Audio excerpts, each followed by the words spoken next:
Luar biasa, bravo Pak Prabowo. Mega korupsi Pertamina. Ini dia dalang dibalik kebobrokan Pertamina. Ketika rakyat berteriak minta solusi, apa yang dilakukan para wakil mereka di DPR? Bukannya menyusun kebijakan yang bisa menyelamatkan negeri ini dari kehancuran finansial, mereka malah sibuk dengan drama politik murahan. Ada yang berkoar-koar soal mundur bersama, tapi maksudnya apa? Mau bikin sinetron baru di Senayan, atau sekadar cari simpati publik menjelang pemilu berikutnya? Hei, DPR, kalian itu digaji dari pajak rakyat, bukan buat mengeluh seperti anak kecil kehilangan permen. Kalau memang tidak bisa bekerja, lebih baik bubar sekalian. Rakyat butuh solusi nyata, bukan drama. Khusus buat PDIP yang sudah bercokol di DPR sejak 2008 dengan kekuatan besar, pertanyaannya simple. Apa yang kalian lakukan selama ini? UU perampasan aset yang seharusnya bisa membasmi maling-maling berdasi masih mandek. Korupsi terus merajalela, dan kebijakan pro-rakyat justru sering dijadikan bahan pertarungan politik. Rakyat tidak butuh politisi yang hanya bisa teriak-teriak di media, apalagi mengancam mundur demi sensasi. Yang rakyat butuhkan adalah undang-undang yang bisa melindungi aset negara dari para perampok. Jika benar-benar peduli pada rakyat, sahkan UU perampasan aset sekarang juga.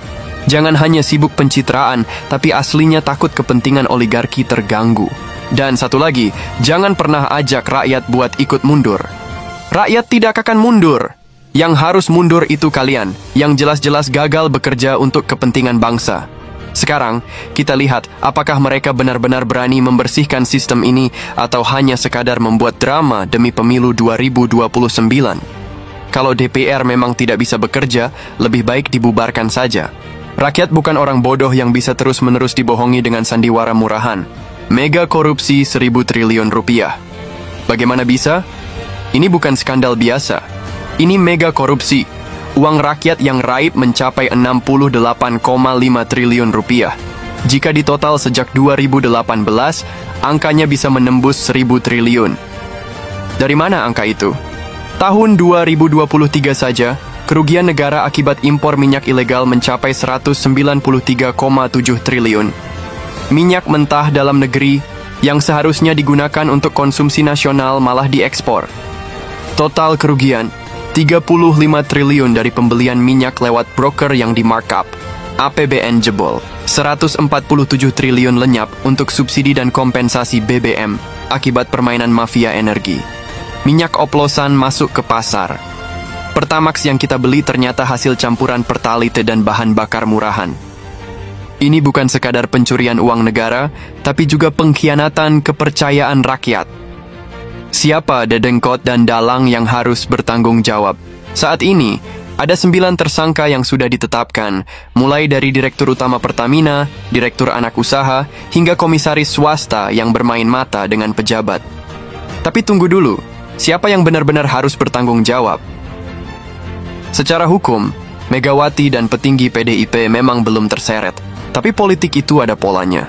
Korupsi sebesar ini tidak mungkin berjalan tanpa restu, atau setidaknya pembiaran dari mereka yang berkuasa. Kenapa Megawati harus ikut bertanggung jawab? 1. PDIP mayoritas di DPR. UU perampasan aset yang bisa membuat koruptor miskin mandek bertahun-tahun. Padahal, kalau disahkan, tidak akan ada lagi cerita koruptor bebas dan tetap hidup mewah setelah keluar dari penjara. 2. Pernyataan Bambang Pacul. Ketua Komisi 3 DPR dari PDIP pernah bilang bahwa di DPR hanya kebijakan yang mendapat restu ketua partai yang bisa berjalan. Kalau PDIP serius ingin memberantas korupsi, kenapa UU ini tidak juga disahkan? Presiden Jokowi sudah beberapa kali menyindir DPR soal lambatnya pengesahan UU perampasan aset. Tapi kita tahu, Jokowi hanyalah petugas partai. Kekuasaan di DPR ada di tangan ketua partai, bukan presiden. Kalau Megawati dan ketua partai lain benar-benar menginginkannya, UU ini bisa selesai dalam sehari. Tapi faktanya, nihil. Siapa yang benar-benar mendorong UU perampasan aset? Hanya PSI yang terang-terangan mendorong UU ini. Tapi PSI gagal masuk parlemen. Kenapa? Bisa jadi karena mereka tidak diinginkan oleh para penguasa yang nyaman dengan sistem korup ini. Sekarang, pilihan ada di tangan rakyat. Mau diam dan biarkan uang negara terus dirampok atau mulai bersuara? Karena satu hal yang pasti, koruptor tidak takut dipenjara, tapi mereka takut dimiskinkan. Kenapa pejabat tidak takut ketahuan? Kok mereka santai saja meskipun skandal ini terbongkar? Jawabannya simpel, sistemnya memang didesain agar mereka bisa lolos terus. Mari kita bongkar satu persatu siapa dalang di balik mega korupsi ini. Kejaksaan Agung memang mulai agresif, menangkap dan menciduk beberapa pihak. Tapi apakah itu cukup? Jelas belum. Yang tertangkap baru eksekutor lapangan. Otak di balik layar masih duduk manis, menikmati hasil korupsi sambil menyeruput kopi mahal di luar negeri. Sekarang pertanyaannya, apakah kita akan terus membiarkan ini terjadi? Atau saatnya rakyat bersatu, menuntut keadilan dan membersihkan negeri ini dari para maling berdasi? Kita sudah bosan dibohongi. Sampai kapan kita diam? Lihat sejarah, kita sudah berkali-kali jadi korban. Kasus BLBI, para tersangka sudah kabur ke luar negeri, hidup enak, santai, tanpa beban. Kasus Asabri dan Jiwasraya, uang rakyat menguap, aset yang katanya ada malah misterius lenyap tanpa jejak. Pajak, nilai skandalnya 349 triliun rupiah, sampai detik ini masih gelap. Siapa yang menikmati duit itu? Siapa dalangnya? Sekarang giliran Pertamina, ada mafia besar yang seharusnya ditindak. Tapi kenapa mereka masih duduk manis menikmati hasil jarahannya? Dari dulu, kita sudah tahu DPR hanya garang kalau urusan naikin gaji sendiri. Tapi kalau sudah menyentuh hukum, melempem. Solusi sudah ada.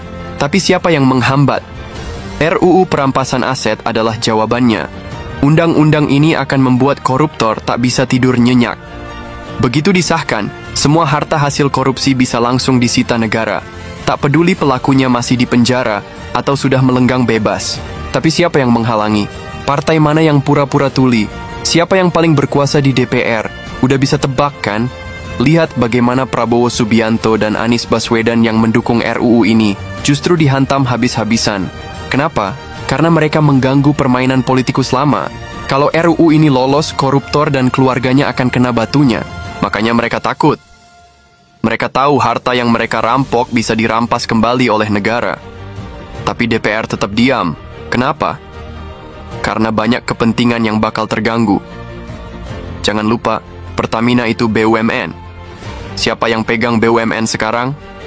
Erick Thohir.